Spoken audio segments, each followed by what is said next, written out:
अस्सलाम students, welcome to Imphal institute of health and hopefully students आप सब खैरियत से होंगे। स्टूडेंट्स, आज का हमारा लास्ट लेक्चर है चैप्टर नंबर 3 नर्सिंग एथिक्स का।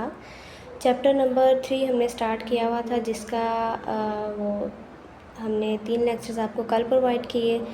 लास्ट आज का लेक्चर है जिसमें उसने टॉपिक देखिए हमारा क्या है, protected by the provision of safe and conducive environment for the patient. यानी पेशेंट के लिए आपने एक अच्छा सेफ़ इन्वायरमेंट जो है वो कैसे प्रोवाइड करना है पेशेंट को।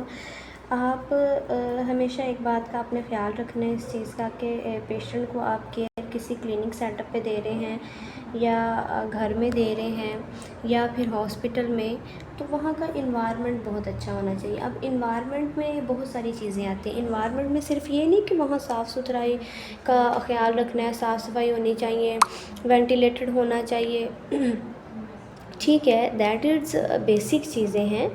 बट उसके साथ आपने इस चीज़ का भी ख्याल रखना है कि वो जो हमारा पेशेंट है उसके साथ हमारा अपना रवैया कैसा है, हमारा बिहेवियर कैसा है, ठीक है, हमारे स्टाफ का बिहेवियर कैसा है, हमारे डॉक्टर्स का बिहेवियर किस तरह का है।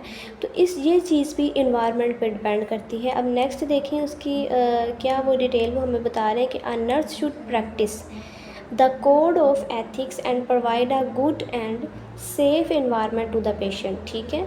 ये एथिक के कोड में ही ये चीज़ है, कोड ऑफ एथिक्स में ये चीज़ है कि पेशेंट को हमने एक अच्छा और सेफ़ इन्वायरमेंट प्रोवाइड करना है, which will ensure the patient physiological social and spiritual security के, जिसमें पेशेंट जो है ना वो मेंटली भी, फिज़िकली भी, सोशली भी जो है ना वो अपने आप को सिक्योर फील करेगा, ठीक है। नेक्स्ट देखें वो कह रहा है कि कॉन्फिडेंटल रिकॉर्ड रिपोर्ट होल्डर।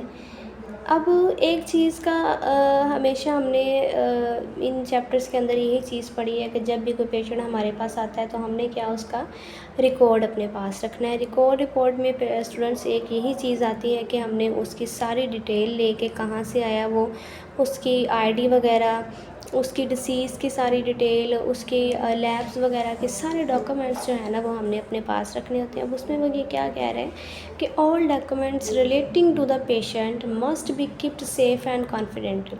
पेशेंट के सारे डॉक्यूमेंट्स उसकी डिसीज़ से रिलेटेड, पेशेंट से रिलेटेड हमने जो है ना वो अपने पास सेफ़ रखने होते हैं, ठीक है।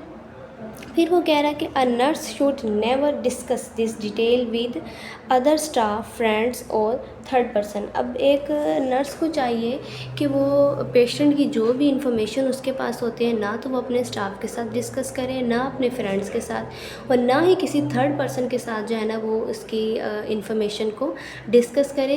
ये चीज़ बहुत गलत होती है। पेशेंट जो है वो एक ट्रस्ट के साथ आपको सारी अपनी डिटेल दे रहा होता है, तो पेशेंट की किसी किस्म की जो इन्फॉर्मेशन, किसी किस्म की डिटेल जो है ना वो किसी भी थर्ड पर्सन के साथ आपने शेयर नहीं करनी होती, ठीक है। उसके बाद वो कह रहा है कि इक्वलिटी और फेयर केयर गिवर, ठीक है। अब वो कह रहे हैं कि a nurse should provide equal care.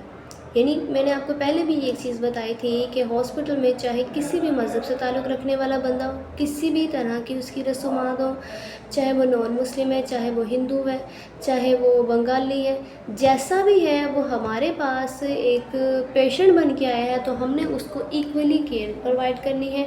वो पूरी रिस्पेक्ट के साथ हमने जो है ना वो उसके साथ पेश आना है, ठीक है। यही चीज़ वो नेक्स्ट कह रहा है कि irrespective of their culture, religion, tops, customs, tradition, creed, caste. यानी हमने ये नहीं देखना कि वो किस कास्ट का है या उसका क्या रिलीजन है या किस तरह के उनके रसूमात हैं, उसका एजुकेशन स्टेटस कैसा है, एज, सेक्स, मतलब ये चीज़ हमने मैटर नहीं करती। इस चीज़ में हमने इक्वली जो है ना वो उस पेशेंट को केयर प्रोवाइड करनी होती है, ठीक है। नेक्स्ट देखिए डिसीजन मेकर। डिसीजन मेकर में वो कह रहे हैं कि a nurse should be able to decide what is ethical and unethical. एक नर्स ने डिसाइड करना होता है कि क्या चीज़ जो है वो हमारे रूल्स एंड रेगुलेशन के अंडर आ रही है और क्या चीज़ जो है वो हमारे रूल्स एंड रेगुलेशन के अंडर नहीं है, ठीक है। फिर वो कह रहे हैं कि he she must understand the problem, उस प्रॉब्लम को जो है वो अंडरस्टैंड करती है। Follow this steps required to apply the code of ethics के स्टेप्स को जो है वो फॉलो करती है कोड ऑफ एथिक्स को के जो भी उन्होंने स्टेप्स दिए होते हैं according to the nursing standards, ठीक है। And implements a safe decision will be safeguard patient life, और वही डिसीजन जो है वो लेने के बाद उस प्लान को जो है ना वो पेशेंट के ऊपर इम्प्लीमेंट करवाया जाता है सेफली, और जो पेशेंट की लाइफ के लिए जो है ना वो ख़तरे का बायस ना बने, ठीक है। नेक्स्ट है ग्लीटर्स। इसमें वो कह रहा है कि नर्स ग्लीटर्स नहीं गैलीडीटर, वो कह रहा है कि नर्स गैलीडीटर mean a nurse leader who organise workshops, conducts conference at staff national and international level.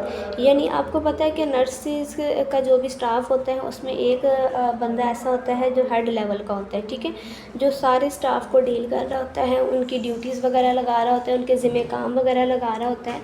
और उसी स्टाफ की अपनी रिस्पॉन्सिबिलिटी क्या होती है कि उसने जो है ना वो नेशनल एंड इंटरनेशनल लेवल पे जो है ना वो ऑर्गेनाइजेशन वगैरह करवानी होती है, उसमें पार्टिसिपेट भी करना होता है, सारी नर्सिस को भी उसमें इन्वॉल्व करना होता है, और from different countries to discuss their problem, और जो डिफरेंट कंट्रीज़ के लोग उसमें पार्टिसिपेट करेंगे उनके साथ जो है ना वो प्रॉब्लम को डिस्कस किया जाएगा, ठीक है। फिर है ऑल राउंडर, ठीक है, उसमें वो कह रहा है कि nurse should practise safe and competent ethical nursing care by act as communicator, कि एक नर्स जो होती है वो कम्युनिकेटर के तौर पे काम कर रही होती है, जो सेफली जो है ना वो नर्सिंग एथिक्स के रूल्स रेगुलेशन को फॉलो करके वो पेशेंट को केयर प्रोवाइड करती है। इसमें सबसे पहले वो कह रहा है कंफर्टर, एडवोकेटर, काउंसलर, किधर गया उसका, हाँ काउंसलर भी, एज अ काउंसलर के तौर पे वो किस तरह से काम करती होती है कि पेशेंट की काउंसलिंग वगैरह करती है, पेशेंट को डील वो करती हैं। एडवोकेट वो इस तरह से काम कर रही होती हैं कि पेशेंट के जो भी मसाइल होते हैं वो आगे ऑर्गेनाइजेशन के साथ डिस्कस करती हैं। और कंफर्टर में ये चीज़ आ जाती होती है कि वो पेशेंट को प्रॉपर जो है ना वो रिलैक्स करती हैं, उनकी एंग्जाइटी, उनके फेयर को जो है ना वो दूर करती हैं, ठीक है। तो इस तरह से जो है ना वो पेशेंट के लिए ऑलराउंडर के तौर पे काम कर रही होती है, ठीक है। तो हमारा चैप्टर नंबर 3 जो है वो कोड ऑफ नर्सिंग एथिक्स का जो है वो ख़त्म हुआ। होप सो आपको जो है वो पूरा चैप्टर समझ में आया होगा, बहुत इजी है, इसको आपने जो है वो याद भी करना है और इसके नोट्स भी बनाने हैं। सो बहुत शुक्रिया, जज़ाकल्लाह, दुआओं में याद रखें, अल्लाह हाफ़िज़।